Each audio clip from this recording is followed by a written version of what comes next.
Dude, I would pay $13,000 a month for the ability to have a YouTube channel because I'm attracting people, interested in the same things I'm interested in. And, I could create products, then I can sell them and services and stuff like that. I don't have to live in New York City or live in San Francisco, because I have a YouTube channel now and I have a podcast. And that's the whole point of the owned media, right? Like, why are we harping on this constantly? It's because what this allows for, you have the rails, you can put whatever you want on it. And it's almost like you're not even playing the game at the pro level unless you're doing this now. Especially like this younger generation, like I am watching them print money on YouTube. And then they use that as a subsidy to go build out these productized services and build out these SaaS companies. And again, it's just this new way to do this business model, which is so interesting to me. I feel like it's changing the whole dynamic of how this even functions or works.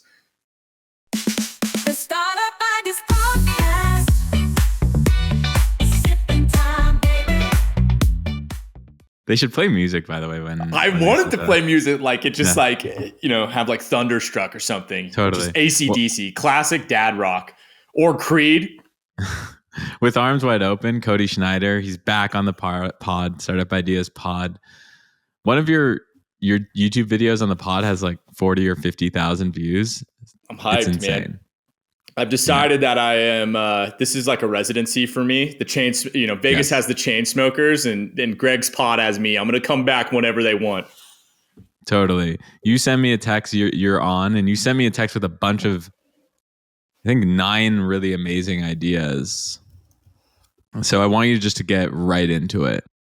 Let's go quick. Oh, before we do that, can we talk about this dude that did the cricket thing? Yes, I'm so hyped about this.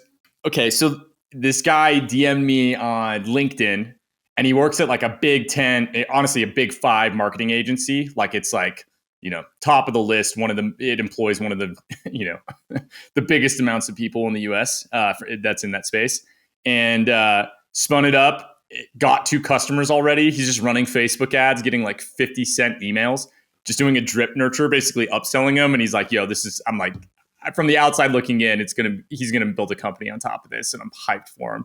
So anyways, this is what we live for. All right. It's like people hear this stuff and then they go and they put it out in the wild and tell Greg and I about it. So anyway. So you put out that idea on the pod. He took it. He probably built it in 72 hours, right? 100%. It was like a weekend project. And it looks like he's just using off-the-shelf tooling, right? So just Shopify and then some like Shopify apps is the whole thing. That entire like company is that. And it's a SaaS business, right? Like that is a functioning SaaS business by all metrics. He's got a good name with it too. What is it? SVG something. He's really I think something like that. Yeah, svgcollections.com. And I mean, this is, I think, the exact execution of what I envisioned this would be. He basically did it and has the skill set to actually like ship on it. And it sounds like he's just going to cash flow it. Like this is his whole plan, which is amazing. And is he using AI to create the designs? Yeah. So that whole build out is using these AI tools, right? So you're basically using Midjourney, you're prompting it to make like a black and white image with a white background, black only. And there's a prompt, you have to just figure out the prompting. If you just Google like how to do, basically PNG images with Midjourney, you'll find it. And then based off of the keywords people are searching for, goes and builds out these collections. And you can then take those images, you upscale them, use an AI vectorizing tool to turn it into a vector, which is what an SGV file is, right, at its core. And then at that point, he basically has unlimited amounts of products or SKUs that he can sell on this. And then the structure of the business is you basically have to, there's all these free products on it, but you have to be signed up. So you have to give your email to basically download all of the free ones. And then all the premium ones, you have to be paying to download those. So there's a bump pricing model, right? And when you think about that funnel, super easy. It's just like, cool, offer some type of free download. They can go and get all these free tools, free SVGs. And then if, they're constantly going to see like your most popular ones, you make them paywall gated. That's the whole model around this that I would do. And I imagine that's what he's going to do as well. So totally. He's charging $3.99 a month, $3.99 a month.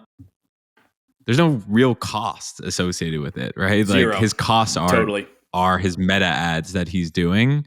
So this is a Totally. beautiful business. And I think just for people listening, don't just listen. Like go take notes and actually do the thing. Because people are doing it. Totally. They're listening to this pod and they're cash flowing, $10,000 to $100,000 a month sometimes. So it's kind of crazy.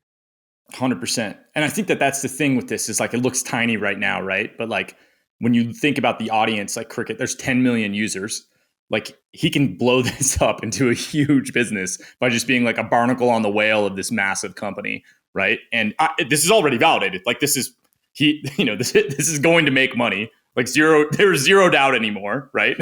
It's now just execution. And so I mean, for me, this is like this is the highlight. You live for this type of thing when people actually go and do the stuff that you're like suggesting from a business. Because all this is junk food, right? At the end of the day, unless you actually go and ship on it. So totally. So you saw that fired you up, and then you came up with 9 ideas just from that, and here you are. What's idea number 1? Idea number 1. So LinkedIn video is about to pop off. I just got some data from a friend. He did 700,000 impressions in 7 days. He's been doing stuff on LinkedIn for 2 weeks. And all he's doing, he's like Instagram, TikTok famous already. He talks about like business content on those platforms. He's just been porting that content over to LinkedIn, like vertical video. And it's just been ripping. So he only had 2,700 followers when he started doing this, but still got that many impressions. So the reason this is happening is LinkedIn is rolling out like a For You page feed, just like TikTok. So what this means is it's just blue ocean. The content over there, it's terrible, right? Like everybody is like, it's just, BDRs talking to like AEs. Like that's what's going on here. And so what the opportunity is basically building out a company that goes and services founders. And the idea is you basically like would interview a founder. You'd come up with, here's these 7 different scripts. We'd write these scripts based off of the conversation you have. So imagine you sit down once a week and you interview the founder for an hour. You take those ideas, you turn it into scripts, and then you send that back to the founder. They just sit down, they record it. You give them like recordings, like show them the inflection, the pacing, the whole thing. They just are mimicking it. And they can crank these out in like 10 minutes is what I've seen. And then you send it back to that agency, and then they create these clips and they go and schedule them. And this is already validated. Like I had a friend just buy this from like another person for like $2,000 a month.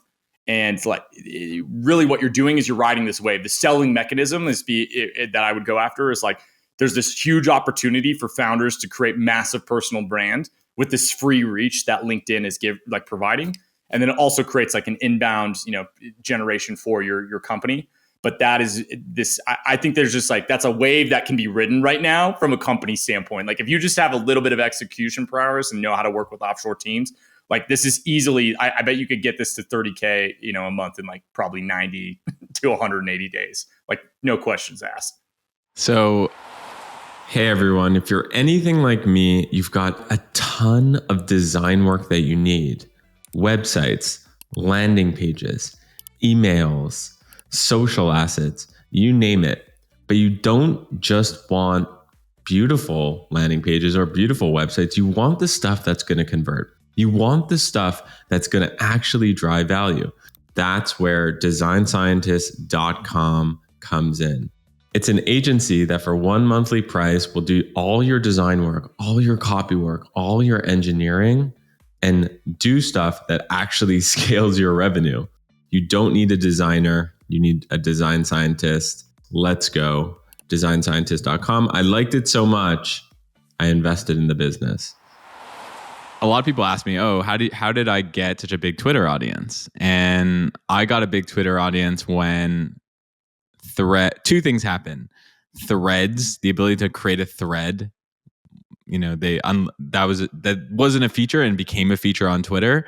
And then number 2, the feed was latest and it moved to algorithmic. So all of a sudden your content was getting recommended to new followers.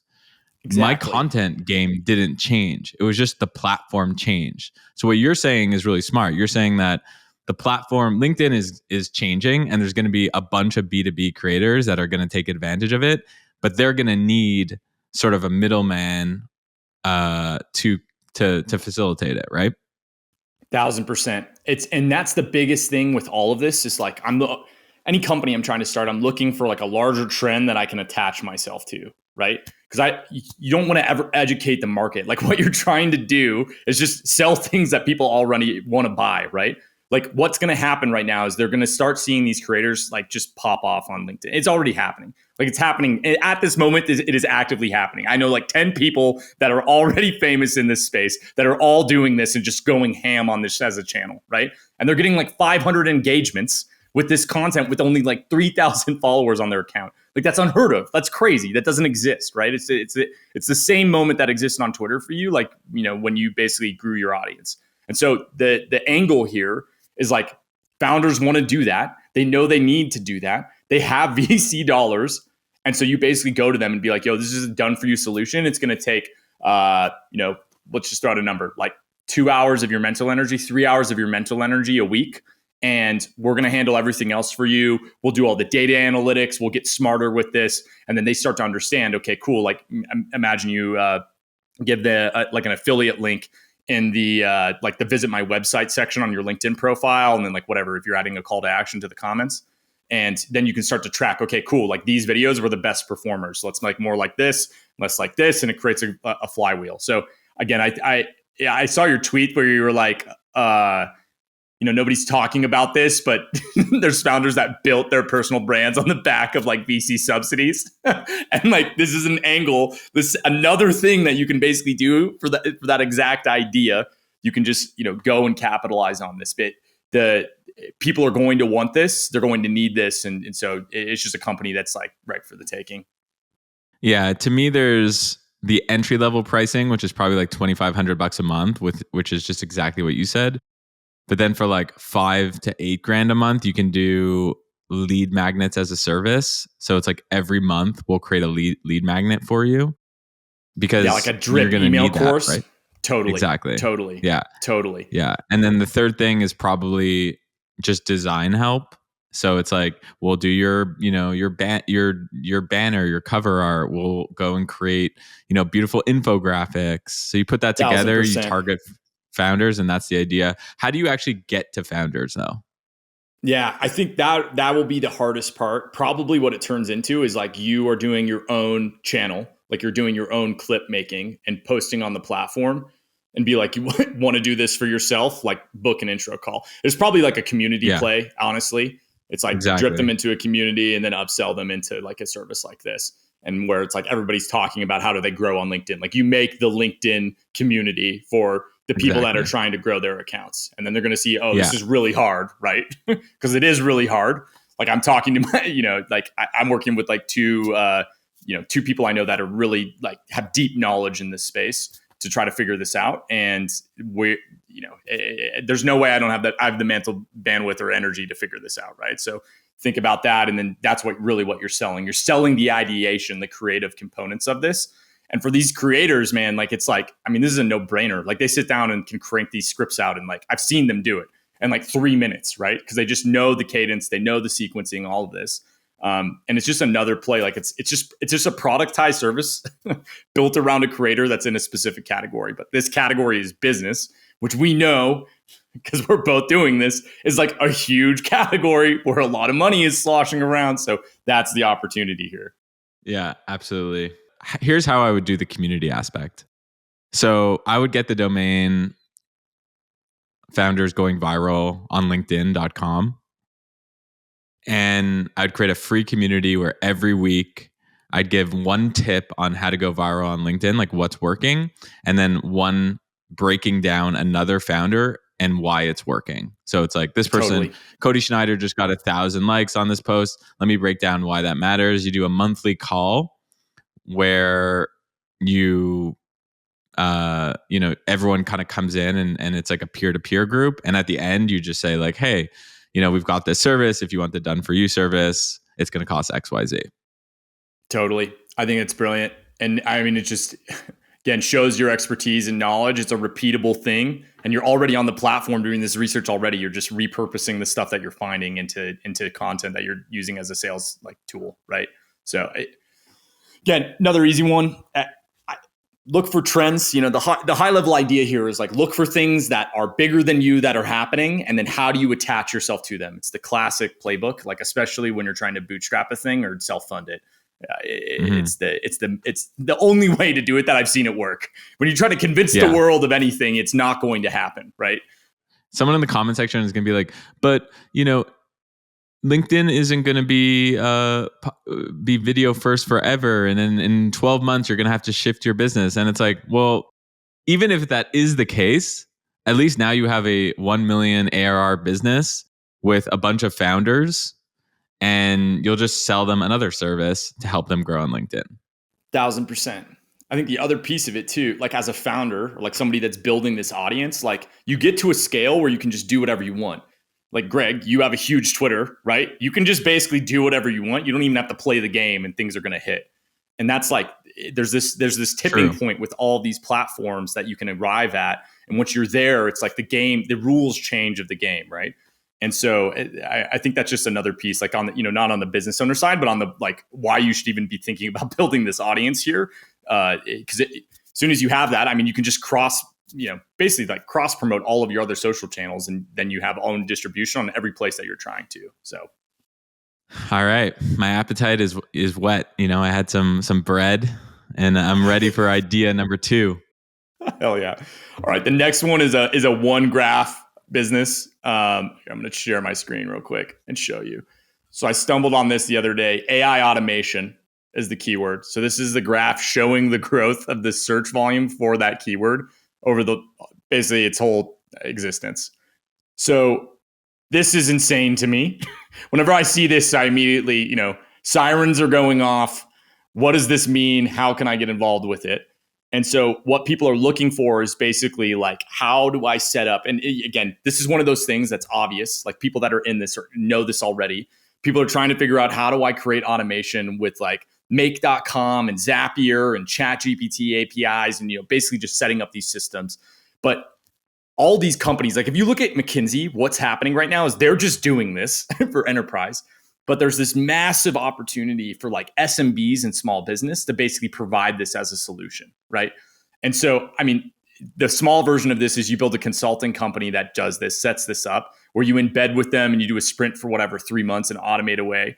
The better company is probably you go and you create some type of productized service where you have like an embedded AI automation engineer. And all they do is just figure out how to automate like every part of your business that they can. And that's easily like, you probably charge $8,000 a month for something like that, just because you're the cost savings is like instant for these companies, because a lot of it's just like paper pushing that you're automating. But I think the bigger thing here is people are just looking for, how do I implement this in my company? And that is the larger wave that's happening. And so if you can just insert yourself here as like a thought leader, and probably the distribution strategy, I would just bid on that keyword. And then every keyword related to like Zapier, Make.com, any of these automation tools, Integromat, whatever. I think that changed to Make actually, but they like go and basically create tutorials, like use Perplexity AI to write tutorials for setups, and then have a call to action that's like, oh, you like want AI automation consulting or service, like, the book a discovery call that creates all of your inbound. And then it's probably a YouTube channel on top of that. But that is, again, just like another insane business you could probably build. And you own a company in this space already, which is like kind of doing this from my understanding. But I don't know if you can talk about it, but yeah. I'll talk about it. And the reason I'll talk about it is just the space is so big that I don't care if other people come in. So we built a AI newsletter community business called YouProbablyNeedARobot.com, helping people be more productive using AI. And the biggest lesson we learned is people were asking for AI, but what did they really want? Automation. So I think that in the SMB space, there's huge demand for automation, because what is automation? Automation is cost savings. And everyone wants to save costs. So it's an easy sell. So I think from a pricing perspective, what you need to do is just figure out, okay, if I'm going to save these guys $200,000, how much can I realistically charge them? And that's like the mental model that you need to come up with. $20,000. That's the number. Yeah, that's the number, right? I mean, that's the way to think about it. And we're actually launching something in July in the space and the beauty is we have this media company that we can just like launch these things to. Totally. And that's the whole point of the owned media, right? Like, why are we harping on this constantly? It's because what this allows for, you have the rails, you can put whatever you want on it. Like anything you want to get out in public, like again, the company can 0 to 1 in 30 days and it's sustainable. It's like already cash flow positive. And so it's sustaining itself when you have these own media channels. And so it's so easy. It's just like content is a grind, right? Like that's the challenge with it. It's like, how do you not do burnout? But it's like just figuring out that what is that thing that I can do over and over again, weekly, monthly, daily, that's not going to kill me. And then how do I put people behind me to basically run those operations on it? But what kills me and what's so funny is that we were talking about this, I think on the live stream, but if you go talk to like a banker or like the hours that people are like, oh, content's hard. It's like, this is not that many hours. Like in all reality, like it's not that it's not that grindy as people think it is. It's just like, can you show up and do it consistently? That's the hardest part with this, but totally. And I think it's also like spend time on figuring out what's your tone, what's your voice, what's your personality, what's your style, what's your structure, like what's your format of the content, and then how are you going to basically bring a pipeline of ideas, of content ideas in, and then use that system to help you create a lot of that content. That's what the game is. Think of yourself as more of an like editor curator than a writer, a curator. You're conductor of the orchestra. You're not playing the flute. 1,000%. I mean, that's really just good business ownership, right? As well. Like you're trying to basically figure out all the puzzles if you're that deep in it even. But a lot of the times in the early days, there needs to be founder energy to like break the laws of physics and get into orbit. Without that, it just doesn't happen in my experience for companies. And then once you get to that place, like, okay, we're in orbit now, then it's like, okay, how do I step back as much as possible? I love that quote from the Kinko's founder. I can't remember his name, but it's like, get out of your business and on top of it. I just always think that that's such a simple way to say the core of the idea. And it feels, with the content side, it feels like the same thing here. And the company we talked about at the beginning of the episode is literally that, right? It's like, okay, cool. Like I'm letting other people that are experts in it. And for a lot of founders that are legit, like they can go figure this out, right? But they have, I got a million other things that I'm trying to manage at this time. So if I can just have somebody, I show up for an hour and like, I know that content is going to come out of that. It's a no brainer, right? And so it's that same thing here. Cool. I love it. What's idea 3? Yeah, I want to talk about this like AI graphic designer thing. I have a tweet that's like going viral right now, which is hilarious, like as we record this, but it's wild to me that there hasn't been one of these made yet that's good. Like, and I get pitched these all the time, like in the comments right now, people are like, oh, we built that. And it's like, no, you didn't. Like all I'm talking about is like, I just want something where I give it a brand style guide. Like, here's our colors, here's our logos, here's our like fonts. And, now make me a podcast thumbnail, right? Or like make me an email header for a newsletter or whatever that is. And it just like, I don't even need it to be perfect. I just want it to be like good enough so that I can then be like, oh, I like this. I'm going to throw it in Figma and I'm basically going to recreate it. Something like that. Almost like a co-pilot in a way. And it's insane to me that something like I haven't seen something that does this yet. It'll just like all the ones I've seen, it just goes off on this tangent and you end up in no man's land from a design standpoint, or it just looks like, it was made in PowerPoint in 2009. So I don't know if you've seen anything like this, but the other piece of this as a software, like this is something that people are searching for. There isn't a good solution. So if you just figure out like a small version of this is 100% like a SaaS that can be built out. And I think you could sell it super easily. Like what's crazy is Canva hasn't moved into this space already. I feel like they're positioned so well where you could just like prompt and it like creates the thing that you're kind of imagining and looking for based off of your brand style, like your brand style guide. But again, it just doesn't exist. And so anyway, I'm curious your thoughts on that. I mean, it doesn't exist yet. I think they're going to be going, they're going in that direction. Canva recently did you watch any of they did like a massive event. No, I didn't see it. No one on tech Twitter was talking about it. And like, that's super the event. Like forget WWDC, the Canva event actually had like so much that if you're trying to create profitable startups, go watch it. Go watch what they announced. Dude, some of these titles are insane. Yeah. Yeah. Yeah. It's wild. So they're definitely going into AI territory, and I could see them doing some of this. But I think that even if they do it, it doesn't matter. There's always going to be demand for, hey, I need this asset ASAP, Totally. and I'm worse than I'm worse. Even if I'm good at Canva, I'm not the best at Canva. Totally. So I think there's an Even if it was opportunity. just like, imagine like an AI align thing, like you like throw all the content you want to be in there, and then it just like basically, because that's really what I think people are actually looking for is like, how do I have it so it has the proper white space so it feels right? How, it's based off the like, I'm just imagining like I put in the title, the text that I want, right? I drop in like a background image and I'm like, okay, cool, like turn this into 20 different Facebook ads based off of my brand style guides. And it just like yeets those out, right?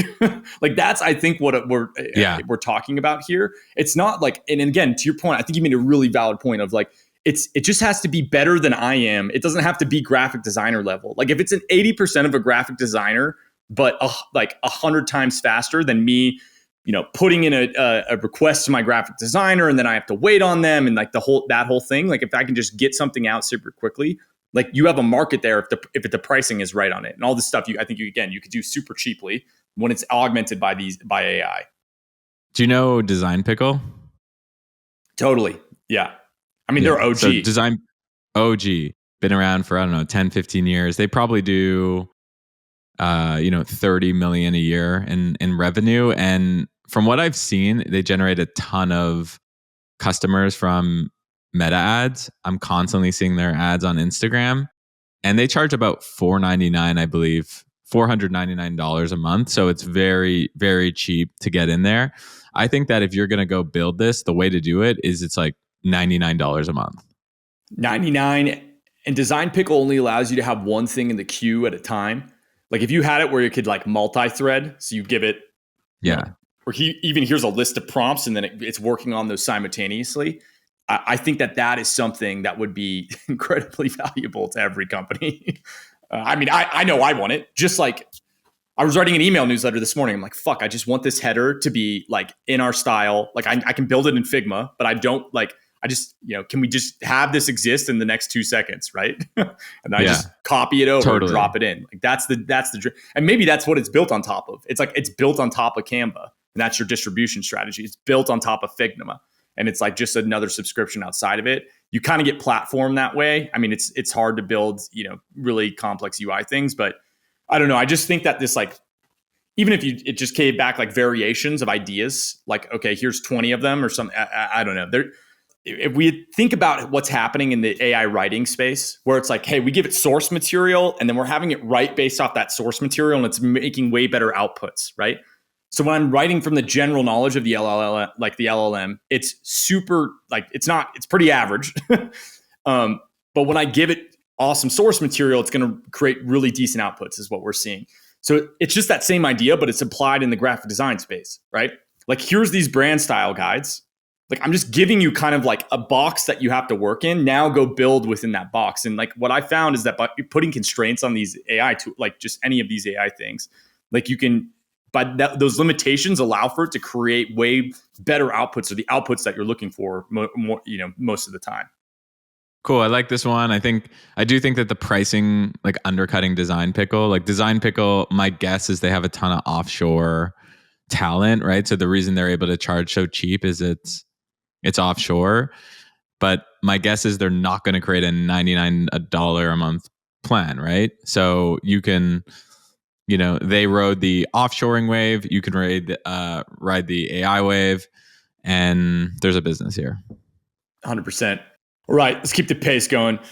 Just got through the double espresso, so I'm feeling energy now. All right, this is another done-for-you service for founders. So every founder wants to have a newsletter. None of them want to write it. And so that same thing we were talking about where you sit down with them for an hour. I mean, this could probably be the same service. It's like, another offering that you have. But you sit down for an hour, you interview them, and you take that transcript and you turn it into a newsletter. And so how do you grow the newsletter? a lot of the time, what I would do is I'd go approach people that already have like a Twitter following, a LinkedIn following, something like that.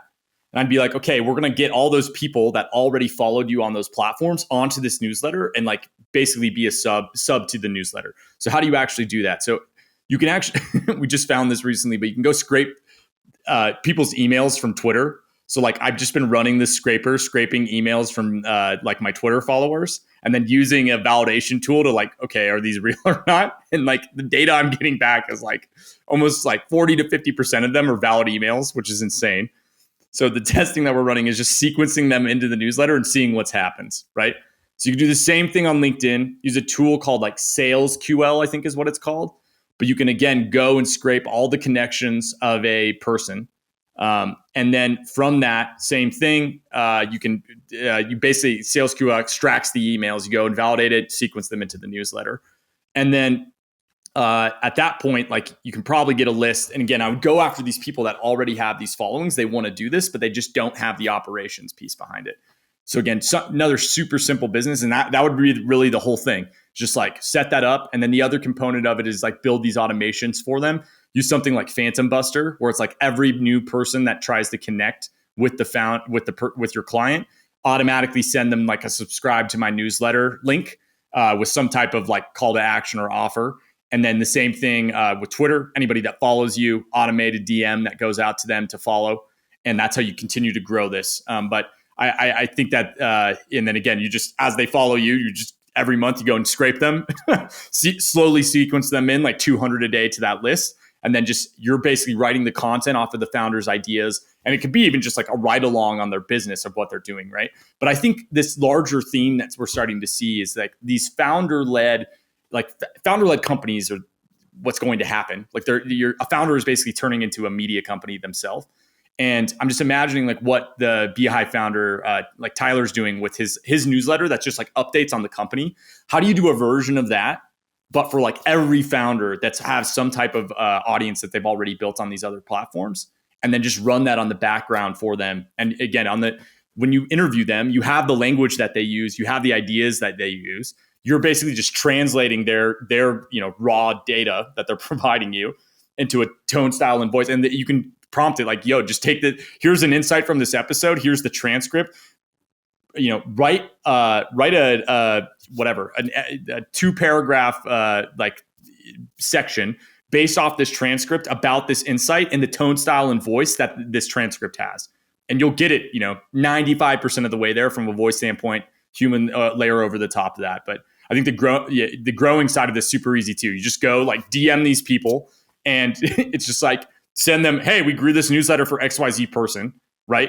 Show them the data for it. And it's like, all you have to do is you show up an hour a week, we record the session, and that's it. We handle everything else. It's all handled on the backside, and you get this own distribution channel that like creates deeper relationships with your followers and your customers, et cetera. So yeah, I like this idea for a few reasons. One is founders are going to look at this as ROAS. They're going to be like, okay, I'm going to pay you $100,000 a year, but the lifetime value of a customer to me is worth $25,000. So I just need 4 of these to work.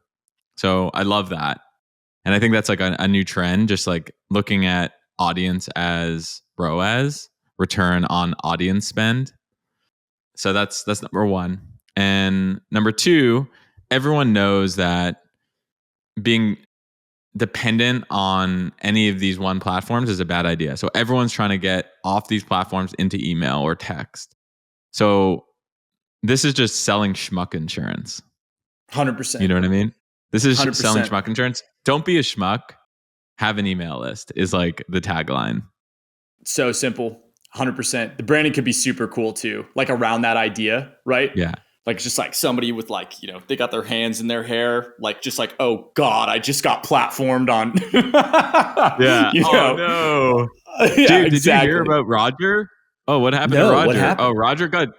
I thought it was a real platform. Exactly. Roger's gone, dude. It's insane. Anyway, and it's like I think that's just an easy win, and everybody's trying to do this and trying to figure out how to do this. I like how when I was first of all, Are you even friends with a person named Roger? Do you even know I any know a Rogers? Roger. I hate him. I've never met a Roger I like. I don't know about you. Yeah, that's true, actually. I don't know what it is about Rogers, but they're polarizing. Let's put it that way. They're like olives. They're like olives. That's right. Rogers are like olives. But yeah, I was like, did you hear what happened to Roger? And I saw your heart drop. Dude, immediately. I was like, wait, who? Is it somebody we know? And I saw your heart drop because you're basically not wearing a shirt right now. So I can see your heart. It's peak summer here in Denver right now, and I am dying. I'm just only in linen and shorts that are way too small. But you have to, I guess, show some thigh. Otherwise, I look like a dad. I'm out here. I'm just trying to wear Carhartts, and everybody's like, "You're not a painter, right? You work online. You have soft hands." You do have soft hands. I mean, just because you do cold emailing doesn't mean your hands are got calluses on them. 100%. They're dirty, but not calloused. Exactly. That's right. All right. I like that idea. Very straightforward. Idea number 5. What's idea number 6? Okay, 6. This one is, we did a live stream and I literally can't stop thinking about this idea, but it's basically YouTube thumbnails. It's really similar to the Cricut one that initially, everybody kind of got obsessed about, but it's YouTube thumbnails, just like a whole library of them as a subscription. So YouTube is owning the creator space. Like, why is that happening? Because monetization is built into the platform. They have the best RPMs. And so like you can just basically make decent money off of your content if you're good, right? That's the whole concept behind it. Why does every TikToker, Instagram person, everybody ends up on YouTube in the long run and over a long enough time horizon? And the reason for that is because the monetization is so powerful. And so with that said, I think the opportunity is basically you build this whole library of these thumbnails that you can just, it's like plug and play. You can go, access any one of them. You swap out assets. Your face gets swapped in and out, that type of thing. And then the go-to-market strategy here is super straightforward. You just go and scrape every YouTuber's email address. You can do this, like go to Fiverr, scrape YouTube URL, scrape YouTube emails. You give them like specifications of where you want it to be. Like I want over 10,000 subs in the USA. And maybe a keyword category you want them in, and then you go and you just like cold email them basically access to this tool. Like, hey, we built a library of thumbnails, and maybe it's like some free offer initially. It's like, they get access to 100, and it's like if you want access to 100,000, then it's a paid tier, or access to 10 initially or something like that. But that would be my whole distribution strategy, and I think there's a huge play here because especially like this younger generation, like I am watching them print money on YouTube, and then they use that as a subsidy to go build out these productized services and build out these SaaS companies. And then, they go on Money Twitter and they're like, yo, I've got negative CAC. And every old head is like looking down at them. They're like, you little fucker. Like what? Like how are you doing this basically? Right. So I think that's the opportunity or the larger wave that you can ride with this. Like I think YouTube is becoming the social media, and they're owning it, right? They're owning long form, they're owning podcasting, they're owning short form, they're owning monetization. Like all of the tailwinds are there for this platform to kind of just be the winner. And so I think that's where this goes long term. So when I post to YouTube, me and my producer come up with like a few title and thumbnail ideas, and then we kind of just we pray for the best. That's basically it, right? So I think that there's an opportunity to, first of all, not just do only thumbnails, combine it with titles, because titles are equally as important. 1,000%. And then putting data behind, this just title is. And I knew you were. I knew you were about to go there. This speaks to you, right? This idea around, okay, there's a 75% probability that if you use this title, it's going to generate 25% more traffic because the search volume, the this, the that. And you can even, like I use vidIQ. Yep. And vidIQ has a ton of really good data. And this may be something that you like pitch to vidIQ or work, I don't know if they have an API or anything, but the data is available. Totally. 100%. I think if you put that too of like, hey, this video, like here's the thumbnail title combo and it got this many impressions, this many views, just pull that data out of YouTube. and put that in the data set. So like their whole library is that, right? I mean, create some filtering capabilities within it as well. Like also like a time thing. Cause like what I found, again, people way smarter than me that tell me how all these platforms function. What I found is that there's like, just like there's trends on social, like Instagram, et cetera, or TikTok, like with videos or ideas going viral. It's the same idea with like YouTube thumbnail and title combinations. So there's almost like a shelf life to all of these where you have to be cycling through this. That if you just use the same kind of format over it, people get there's fatigue to it, right? It's just like ad fatigue. It's the same idea. They get blind to that. And so the idea here is you could basically like, it's this constant feed, which creates a stickiness from a user standpoint as well, right? It's like, hey, we're doing all this data scraping for you. We're pulling in all these variations. And then you're basically providing these templates for them. And I don't even know if you'd have to have it be templates to begin with. Like, I just kind of want access to the YouTube thumbnail and titles. Like this kid I'm working with that's like helping me on the YouTube side. Like this is literally, that's actually what I'm paying him to do. It's like, cool, like here's my product. And I'm going to go find all these like YouTube thumbnail and title variations that are like, could be remixed or like into what my product offering is, right? And that's like, he just has this pulse on how to do that. But I think there's like a layer in there that you could add some type of software that would augment that ability to go and find those. And then you just pass it on to your graphic designer. I mean, you could have, some AI version of this is like how would I take this title and translate it into, whatever for the video that I'm about to post. But I think really it's just like show them a library of ideas with the data attached. And that is where all the value comes from. Like, Canva, what's interesting, we've been talking about it a lot today, but like they have all of these templates that are there. What I want to know is like, do these templates actually work? Like, especially if it's marketing related, like what's the data? Like, okay, if I send this in an email, is this going to be effective? And that is a really interesting idea when you kind of scale that up. Like, what are these other places that this can be applied in, right? So I think there's probably like tons of other businesses that are just this. It's like aggregating like what is working. And then what's the trend analysis on top of that for all of these marketing channels that people are investing in currently.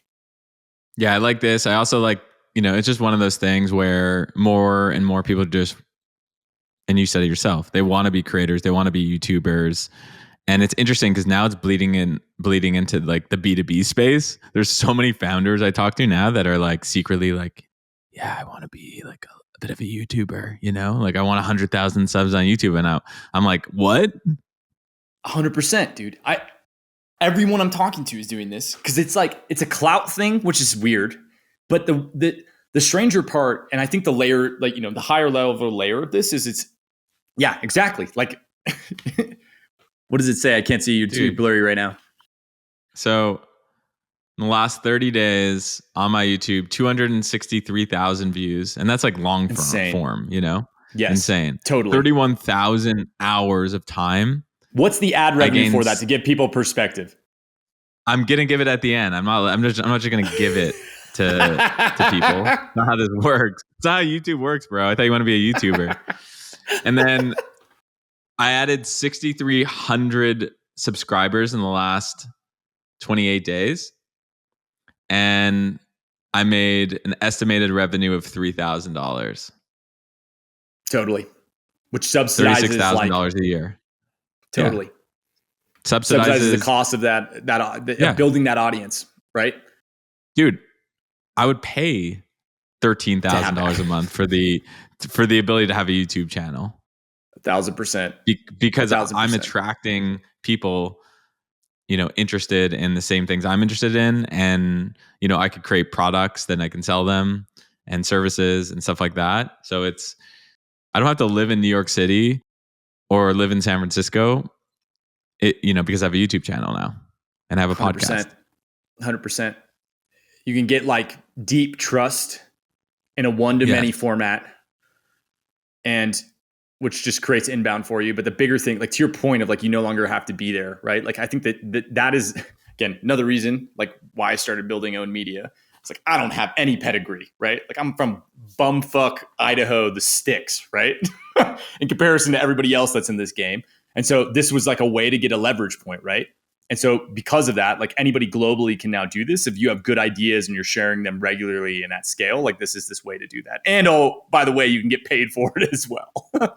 And like, Totally. why is YouTube going to win podcasting? I mean, we talk about this all the time offline, right? It's because of this, right? Like you can have like in an hour and a half long video, I can have 3 to 4 mid-roll ads occur. I mean, shit. It's just a printer when you get to scale, right? And so you're making that simultaneously, it goes all the, down funnel into your companies. And again, it's just this new way to do this business model, which is so interesting to me. I feel like it's changing the whole dynamic of how this even functions or works. And it's almost like you're not even playing the game at the pro level unless you're doing this now. Like I look at the Stand Store guy, like he's funded, right? Like classic path, but he's also doing this. And I'm like, you're playing at a caliber, like at a level that is so much higher than like the average VC backed founder is now. Like the game you're playing, like it's what they're doing traditionally is child's play in comparison to what you're doing, right? And I mean, that's a bonus business idea right there. You make a list of all the VC firms, and specifically, I mean, you start with enterprise B2B ones, and then you make the pitch that their founders need to be media companies and their businesses need to be media companies. And you try to sell it to them as a value add to their portfolio. Hey, we come in and we'll create content, we'll create videos, we'll, do thumbnails, we'll do titles, like all the stuff that we talked about on this pod, but it's going to cost, and your customer isn't the founder, it's the people who've raised $100 million fund. 100%. Also, every VC you talk to wants to be famous. Every single one of them. They all get envy on this shit. Like this is something we learned at Rupa. It killed me. I thought it was so funny. Like we grew their Instagram from like 0 to like 50,000 followers in like, I think it was like 6-ish months. And all I was doing was like, we were basically repurposing quotes from the podcast into like those like quote tweets, right? That were like stylized in a brand format. And we were just running Instagram only ads with like, follow this account for more content like this to like all of Instagram basically. But the account just grew, exponentially because it was interesting. Like it's interesting health stuff. And what that turned into is like VCs were then reaching out to the founder, Tara, and they were like, yo, how are you doing this? What is going on? And because they're all trying to accomplish this as well. So, I mean, you could probably go sell this to them too, where it's like, yo, well, like, it's like, led interviews that make cool viral moments happen. And like, there's like a story arc that happens in it. Cause I think that's a lot of what people don't know how to do is like, how do I make this compelling story that is actually going to get reach on the platform, right? That's this whole other component of it. So yeah, I mean, 100%, I think there's a whole business in there, just like making these people famous and selling it downstream to them through, whoever just wrote a check into them. I actually think the better idea is your idea, like selling to them, and because they could easily write that off as an expense because it's deal flow, right? They're in the business of getting the best possible deals, and they need attention and audience to do that. That's why 1,000% people forget. But in tech Twitter, in the beginning, the people who had the most amount of followers weren't the entrepreneurs; it was the VCs. Totally, like the Fred Wilsons and all those guys. And they use it as magnet content. Yep. Yes, exactly. And they use it as magnet content to get inbound of the best founders in the world, right? So if you do long form content for them, and you basically create this, basically you're making a fishnet to get the best people, like the ideas that they're trying to convey out globally. I mean, then they create inbound volume. And to your point, like the price you could charge a founder, you can probably charge 4x that to a VC if you actually can like ship on it and prove that you do this, which is crazy to even think about. But I think they're thinking about this. Like, I mean, I feel like in the last 6 months, I've seen every, tier A VC firm spin out some type of podcast. And like all of them are getting like 30 views on YouTube right now. If you came in, you're like, yo, I'm going to like help you do this. And I think actually how you're doing it right now, Greg, is really interesting, where you mix in the long form, like YouTube, like almost podcast content with like the shorter form, like 10-minute, like it's like a classic YouTube video. So that classic YouTube video is getting the growth to happen. And it's kind of like a top of funnel entry into the channel, which creates like that initial touch point. And then as they get further down the funnel and start to binge, then they get into the long form content, which creates this long-term deeper relationship, which makes them more buyer ready for the product, right? And so I think that model, just take that same idea and then apply it to the VC. Again, another company that is probably easily a $10 million a year company if you can figure out how to execute on it. I love it. All right, man. What else you got for us? Or I think we're at idea number, I'm not even going to count those bonus ideas, but I think we're at idea number 7, right? Yeah, I think we're at 7. This one will be quick. It's more of a tool than anything, but it's software. So Canva doesn't have good video captions right now, where it's like, you basically imagine I upload a video into it and I just like want it to caption just like all, whatever, Adobe Premiere or any of these other tools. If you built an app, and there's some apps in this space, but again, they're not super good. But I think there's an opportunity to go and build this. And it's like based off of search volume that I'm seeing, people are definitely searching for it. Canva is like one of the biggest tools. It's one of the fastest growing video editors. It's insane when you look at it. It's actually nuts. And all this is you would basically like they put a video. Imagine you put a video into it. There's like an app section that's in the bottom left hand corner. They click it. It's like caption this video. It transcribes it. Just use like a large whisper model, and then that gets added, and you have like you basically can tap into the font styles that's already built into Canva, and then add some different variations with like karaoke, et cetera. But I think this is like a cool $20K a month type company that's using the distribution, if not bigger, that's using the distribution of Canva.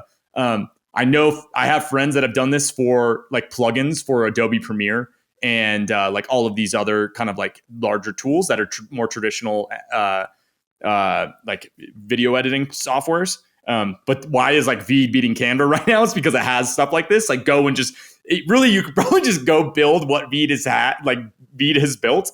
And if you clone that into Canva and then just like offer that as like a suite, like you would basically, and there's probably an acquisition strategy there as well. Cause it's like, okay, Canva doesn't have to go build this. They just basically just acquire it and, they roll it out to their whole group. But anyway, yeah, just something I stumbled upon and through Swell, like just people were, talking about it. And I was like, oh, this is like a very interesting, small little tool thing. That is probably a great little company that could be run. Yeah. So I was thinking the same thing. You get to 20K a month, and then what you do is then you take like 20K of your profit and you spend it on PR, and you just get into like TechCrunch and all these places, and that's when you reach out to Canva and you're like, tuck, here's all these articles about us. We're doing 20K a month. We love what you're doing. We want to be a part of the mission. Is there an opportunity to talk about M&A? And then you sell it to them, at some totally. And Totally. and that's what you do. You said, and that's the playbook for that one. So I like that idea. It's one of those sneaky small ones that could be big. Totally. Yeah, and the next one, another sneaky small one. Yeah. So do you remember Scott's Cheap Flights? I remember when it first came out, I was like, and I was churning credit cards for points. I still do it to this day just because it's fun. It's like more like a hobby type thing. But I remember when it came out, I was like, this is so legit. It's sick. It's now going or something stupid. And it's just evolved into this like just behemoth that it's just, it's lost all flavor. Right. So I think that there's this opportunity to resurrect that business idea. And I think there's a really low code version of this that you can do. So Google Flights, you can now go select a city as like your home city. And you can turn on alerts on Google Flights to like every city in the world. And what then happens is that at any time in the future that a price between those cities that you've set up drops like dramatically, you get an email from Google automatically. It's like, hey, like you're trying to fly to Dublin, like the price is $350 right now. And like you just get like, I've done this where imagine like you get 10 different emails a day of like any place that you're trying to go to, right? So what I imagine this as a business could be is like you say, okay, cool. I go on Facebook. I target people that have like a frequent traveler interest on Facebook. This is a category, an interest group that you can target. You then run ads to those people. That's like find cheap flights from Denver to anywhere. And you send them to a newsletter. And then that newsletter is all it's doing is it's aggregating the Google flights that are coming in. And it's just putting those into like this larger newsletter. And then you like monetization is charge a subscription. You can probably get a kickback on those as well. Like I know Kiwi has an affiliate program that you can do, but then, don't just do that for one city, do that for like all the major metros in the US. And this is this like super low code thing that you could do with probably just like a Zapier setup that could honestly, in my opinion, like that, again, another easy like 20K a month company that you could build. And all those people that you get onto the email, they'll forward that email with all of the flights to their friends. And that's how that list grows like organically as time goes on. So again, another just like small random one that if I was like 20, this is what I would go do because I think it would be fun. I honestly wouldn't build this because I just think it would be super fun. But here's what I would do in this space, because I think you're onto something. You're right that Scott's Cheap Flights has no soul anymore. In fact, it was rebranded to going.com, which, come on, that's like, there's no soul to that name versus 100%. Scott's Cheap Flights. Like I connect with that. So I was doing a little bit of research, and I found out that there's a Canadian version of Scott's Cheap Flights. What's I'll it share called? My screen real quick. It's called, so the holding company is called, I think, Y Deals. And so what they do, which is really smart, is they own, for all the different Canadian cities, they have, so the airport in Montreal is YUL, so they own YULdeals.com. In Toronto is YYZ, so they own YYZdeals.com. Super smart. But if you look at the website, like 1998 vibes, and the guy claims that there's millions of Canadians that are subscribed. So there's an opportunity to, reach out to someone like this and be like, how much? Because it doesn't feel like literally, like there's images of like Travel 2000 and just Toronto like, to Iceland. Like it looks like a, oh my God, dude, this is amazing. Look, it totally has Craigslist vibes. It's Craigslist vibes. And whenever you see Craigslist vibes, they're printing money. You know it. They don't need to change anything. They've got something that's working, and there's probably an opportunity there. And if there isn't an opportunity to buy it, I think you can just clone a similar version and just bring it into 2024. What's insane is they're not even ranking for like a ton of keywords. So it must just be like they literally have a massive list that they're just, every deal goes out through that. People don't realize too, like you get crazy kickbacks from these airline companies if you sell to them as well. Like why did Google spin up Google Flights? Like that is the reason. They're basically an affiliate is what it's turned into, right?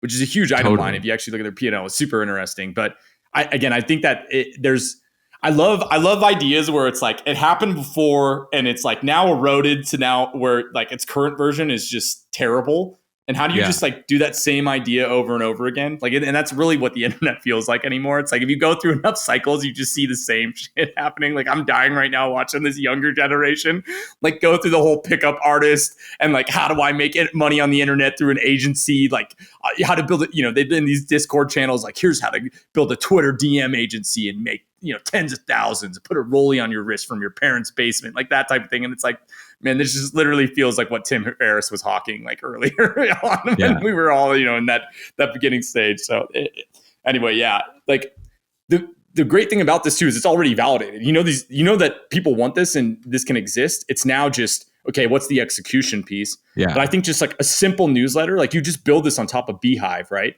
Yeah. And all this turns into is like each location has a newsletter.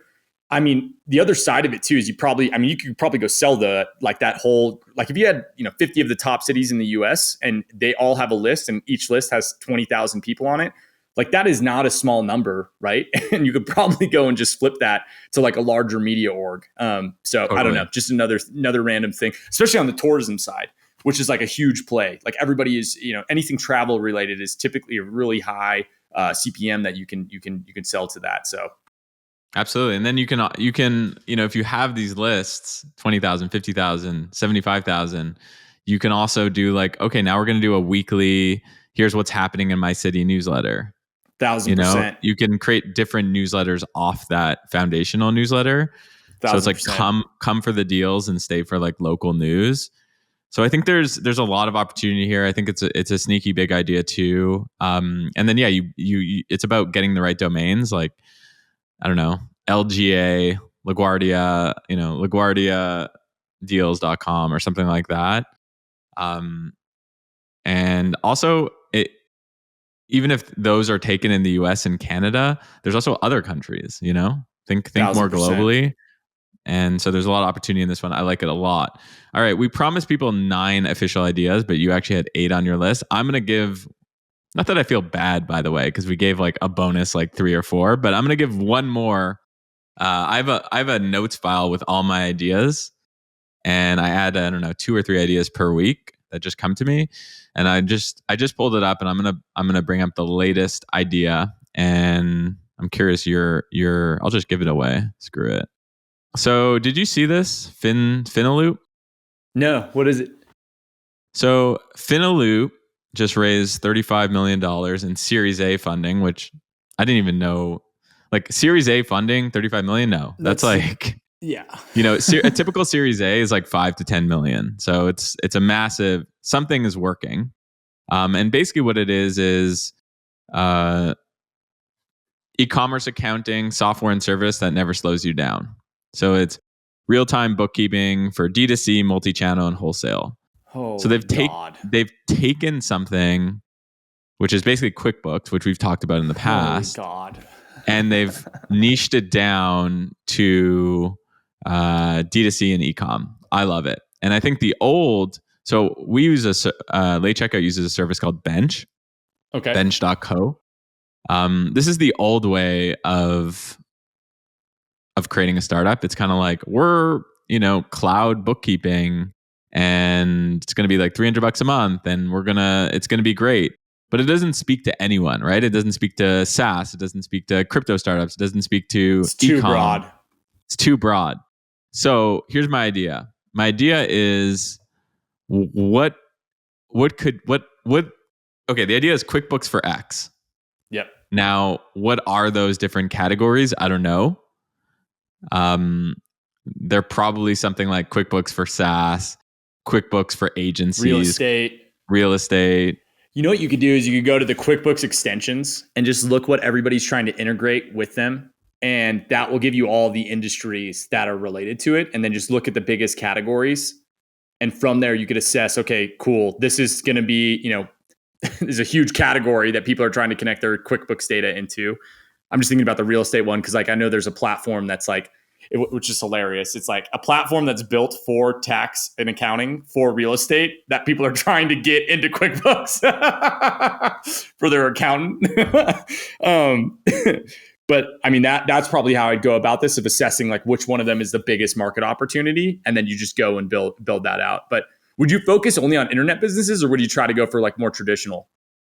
My hunch is that for internet businesses, there's probably a lot of competition. So I would probably go towards like I wouldn't start with SaaS. I bet you there's something maybe a little bit similar. Nonprofits. This is what you do. Yeah.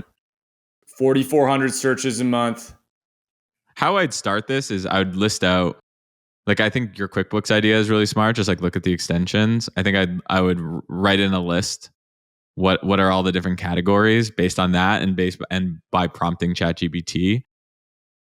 And then I would go look for competition. I would say like, what is the competition? I'd put that in my Google sheet, and then I'd say I'm not going after something with a lot of competition. I'm just not interested at this stage of my life. I'm just not interested in going after,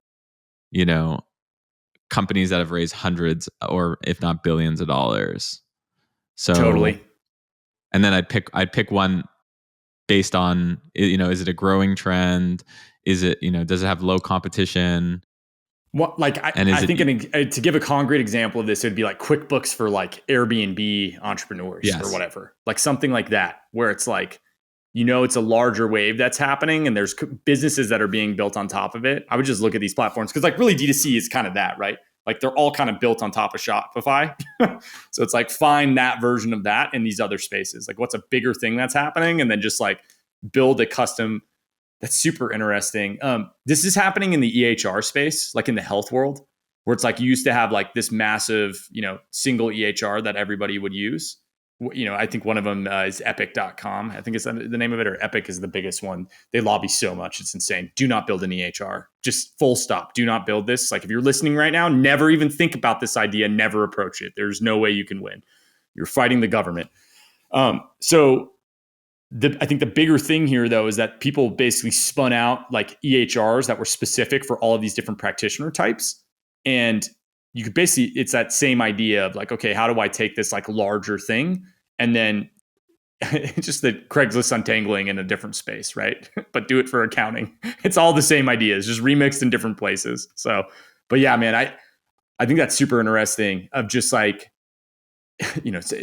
even the nonprofits thing, all those people are super easy to contact as well. Like Finaloop as an example, like what they're probably doing for growth is they're just cold emailing every Shopify owner and being like, yo, we built a custom, taxes integration for it just plugs into your Shopify and it runs on the back end or whatever your the system is that they're using for their like SKU management and all that. But I don't know. I think the play here is always just like going back to like what is a bigger platform that people are doing or like using, or some type of business category that you can then go and build that custom solution for. So that's it, man. That's it. That's 9 a wrap. plus a bunch of bonus ideas. Cody Schneider, how you feeling about this episode? Dude, I feel good. I think the first one had the energy, like people are going to get tired of me real quick. And so that is, we're trying to bring the sauce every time.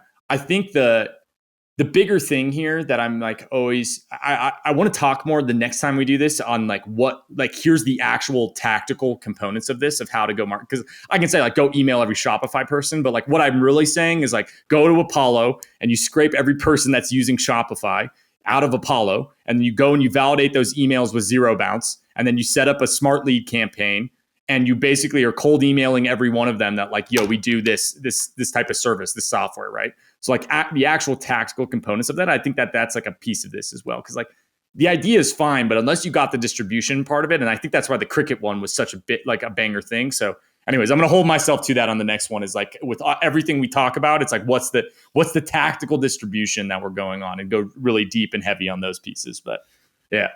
Cool. So on YouTube, comment if you want to see that from Cody. I know you want to see it. And don't forget to subscribe on YouTube, and also to follow if you're listening on Spotify or you're listening on Apple Podcasts.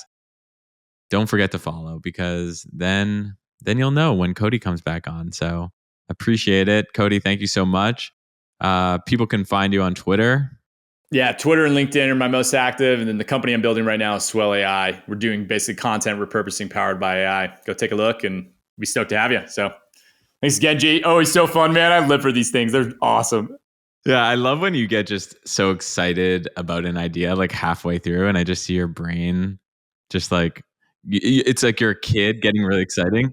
Totally. Yeah, right? You love like, it. I love it. I love it. It's a compulsion. Like it's 100%. Like I can't not think. It's just, for some reason, it's like the puzzle piece. I just get the dopamine hit, right? When it's like, yo, we like, here's this thing, and like, here's, these people that want that thing. Like, what's the bridge that we can build to do that?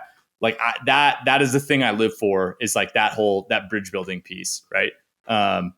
It's funny, like, because I'm not long term. I don't want to do ops, right? Like I want to figure out the puzzles and hand them off to people that are can ship on them, and just do that over and over again and run that process. I love building the process and that whole piece. It's kind of that orchestra conversation that we were talking about. But when we do this, it's just like, it's junk food for me, right? Because it's it's like, here's this idea. How would you actually grow it? And then it's like, boom, here's all these tools in the tool belt that we can tactically, go to deploy. And it's the same playbooks over and over again. I think that's the thing that like a lot of people don't realize with this stuff, is like everything is exactly the same from a growth standpoint. It's just different tweaks that are happening. And, it's only 10% that we're changing to the core, distribution idea. So totally. Yeah, I think, it's like a few frameworks. It's like, okay, this idea works. How do we bring it to another geography? Exactly. Okay, this is a trend here that's underserved. It's just, and that's why I love going through a bunch of ideas, is because you're hearing, okay, you're starting, it's starting to get into you. Okay, this is how I would approach the problem. It's not this specific idea that I want to take. It's just in general, this is how if I come up with an idea, this is how Greg and CODY would actually create something like this. 100%. It also is, again, like this at bats thing of like, it gets me more at bats. Like when I can hear from your perspective of how you would approach, like, okay, how do I grow this company? And that just creates this, like, I don't know, you connect all these thoughts and ideas together, right? That you otherwise, like, that synthesis happens when you think through these from like other people's perspectives. And then you can go and like apply that to the, whatever it is that you're building currently. And so that's this whole other mechanism. I mean, what's funny is like, I know you and I probably have, I don't know, 10 of these conversations a week or 5 of these conversations a week. Only one of them's recorded, right? Like this episode. Yeah. But like I have founder friends that I talk to like on a weekly basis where it's like, yo, I'm seeing this. What are you seeing? This is working. This isn't, that type of thing, right? And all I'm trying to do is just more at bats, more looks at pitches so that when I come up to the plate, it's like I have, more knowledge of what, how the pitcher's throwing, et cetera, right? Or whatever. And that is really the value of this. All we're doing is just taking those conversations and putting them in public. And that same idea can be applied in any industry. This is what kills me, right? It's like, this is every industry that you're trying to like build a company in. You can just literally just have these conversations that you're already having, put them out in public, and you will get followership through that and build reputation and build knowledge and like also just build leverage through that piece of media that you build. And it could be super small, like something that's like super niche. Like I have a friend that all he talks about is like digital out of home advertising, right? But has like one of the biggest podcasts in this space. And like he gets invited to these like events like with media buyers, and he just talks about the trends he's seeing based off the conversations that he's having. And like, again, that looks like nothing from the outside, but he makes a great living doing that, right? So anyway, just another way to think about it. Totally. And you don't need that many followers for it to be super impactful. Like I know guys, girls, whatever, who have 5,000, 10,000 followers are making millions of dollars a year from that group. It's just the right amount of followers it's not the right amount of followers. It's the right followers. It's about attracting the right people, and it opens doors. The way we met is kind of funny, which is you probably had like 5,000 or 10,000 followers on Twitter, and I was following you because you were a real one. You were actually putting out, this is how I'd grow this thing, and I was like, oh man, in a world where Twitter is just like so sterile and manufactured, it felt so amazing to see what you were putting out there, and I would basically feature you in my newsletter with like has 75,000 subs every single week. It's so funny, right? And yeah, I think the first thing I said to you is like, my grandma put me back in the will because you put me in your newsletter or something like that. That was the cold open. Yeah, it was, and I was so like, funny. I like this guy. This guy. But that is the bigger trend, right? Like an easy way for people to think about this is like, look at a physician or a doctor. Like traditionally, all of that knowledge used to be trapped behind them. Then the internet came, and like now it's all in public. And so the authority that they had, the gatekeepership that they had, was eliminated through that process. With that said, though, then these people saw this and they're like, actually, all this knowledge is pretty terrible. And that's why you see like the Hubermans and, the Peter Thiel and all these people in the health categories come out and own these categories that are talking about these things that aren't in kind of the general knowledge that exists online, right? It's that same concept here. Like if you just like ungatekeep what used to be gatekeeped, like you will get people that are interested in that same thing to just start reaching out to you. And that's just the natural effect that happens when you do that. And it's not complicated. It's just like, but a lot of the times, like, again, I'm anti-course because I just won't do it. Like, I think that teaching is like a public service, right? Like I'm on here because this is state mandated by my parole officer. Like I have to be talking to you right now because they require me to share this information. No, but in all reality, like, this is just a way to talk about this stuff in a public setting that I had mentorship that, there's no way I shouldn't be where I'm at unless I had, I wouldn't be where I'm at unless I had that. And I worked for this dude that just basically taught me like how to do all this stuff. Right. And you feel this almost as an obligation to, but what happens, the knock-on effect is when you put all this out there in public, then suddenly you just start to get inbounded, like you reaching out to me or stuff like that, where it's like it otherwise wouldn't happen, right? And that bigger media play is that game here. That's the whole strategy behind this, and like really, that's just another business. Like pick a category you're in. Like I was just talking another friend that's in the supply chain management. space. She spun up a podcast, like now one of the leading voices in it. This was like 2 years ago she did this. And dude, she's making a great living. And again, like all she's doing is it's super niche down. There's maybe 10,000 people that listen to it. That's the whole audience. But they have so much buying power and it's so underserviced. Like we're talking about this LinkedIn thing with like, there's like video content, it's blue ocean there. Well, look for all these spaces that are like unsexy and where blue ocean exists. And if you just build media there, you can build companies on top of that. And like whatever that is, whether it's consulting or service businesses, et cetera. And honestly, that's all these podcasts are turning into more and more is like, it's just a sales tool. It's just sales in disguise, right? Like Greg and I have a trench coat on, like he's sitting on my shoulders and we're just like using this platform to basically talk about this stuff that like we know is junk food that we know majority of people won't go and actually do. But in reality, like what's going to happen from this is like, it's going to create all this inbound, volume that will go down into the things and the companies that we're building. And that's what, the byproduct of doing this in a public setting does. I mean, it also, I think a bunch of people listen to this podcast and just it's entertainment for them. It's like watching Shark Tank. So totally. I think there's that, but I also think that there is a group of people who listen to this podcast, like the SVG collections guy, who are like, wow, I never thought of that. I'm going to go and do this thing and it's going to be a success. And when it's a success, he's going to he reached out to us already, but he's going to reach out to us and he's going to be like, thank you, CODY. Like you changed my life and I won't forget that. And then he's going to start his own podcast and he's going to, pay it back. And so it does, that's also just a cool part about doing this. Totally. 100%. And it's like, I think the way I think about it more and more is like, I'm just trying to create as much surface area as possible to create like greater serendipity. That's like one of the best quotes. And like the easiest way to do that is build media and just be everywhere. And it just, from that, you just create, I talk about this all the time, but it's like, I'm trying to create digital gravity, right? Like for brands and for self and for all of this, it's just as much digital mass on the internet as possible to create as much digital gravity as you can as possible. And this is another vehicle for that. So, and one thing that I've learned is be yourself. When I first started podcasting, I wasn't myself really. And it was only recently where I was like, I'm just going to. How has that changed? I'll give you an example. People always, people say that I talk slowly or I have a calm voice. So what I would do is I'd counteract that, and I would be like, I try to put my Gary Vee hat on, and try to get super. And it's not me. They're like, it's oh fuck, this guy. Have you seen that meme? And it's like Gary Vee showing up to your yard sale.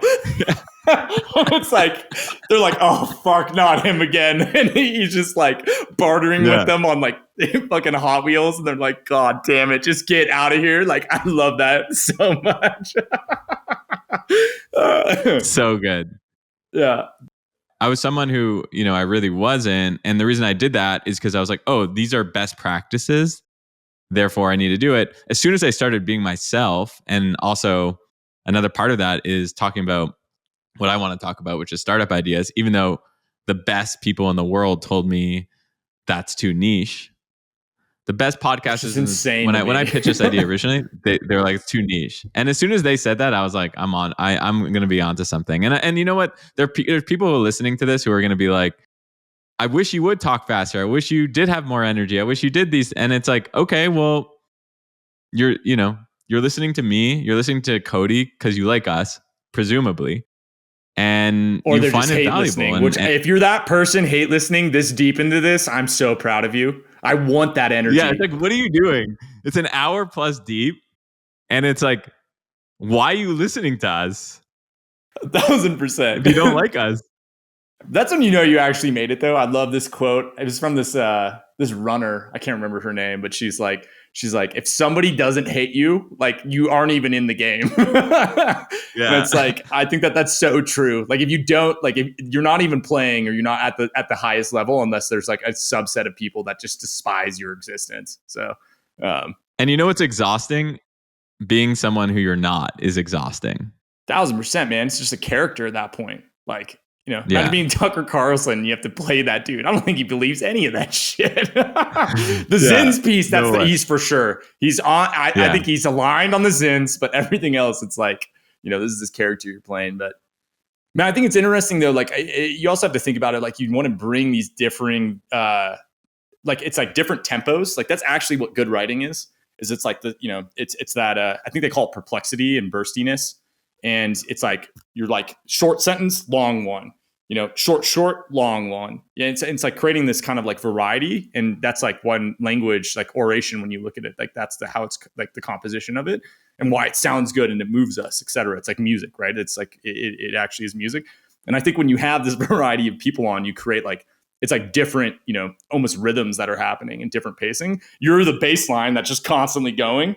And like for you, I feel like from the outside looking in, it's like, okay, how do I bring these like ridiculous, almost like, again, manic like people onto the show that are like, they're going to play the solos or whatever on this top level. And then I just get the baseline this whole time, which is like, it creates this really interesting composition. Right. So anyway, yeah, makes sense. Also, it kills me that people told you that, and I probably know who these people are that said that this was a bad idea. But I'm over here, and I'm like, this is the best business move that's happened in 2023, 2024, like zero doubt. Like people live for this. There's a vacuum in this space right now. All the people that were in this space have leveled up, and they're now like, we want to talk to billionaires and that shit. And that's like, this is not accessible, right? It's like Kanye talking about like, private jets after he does like 808 and Heartbreaks, right?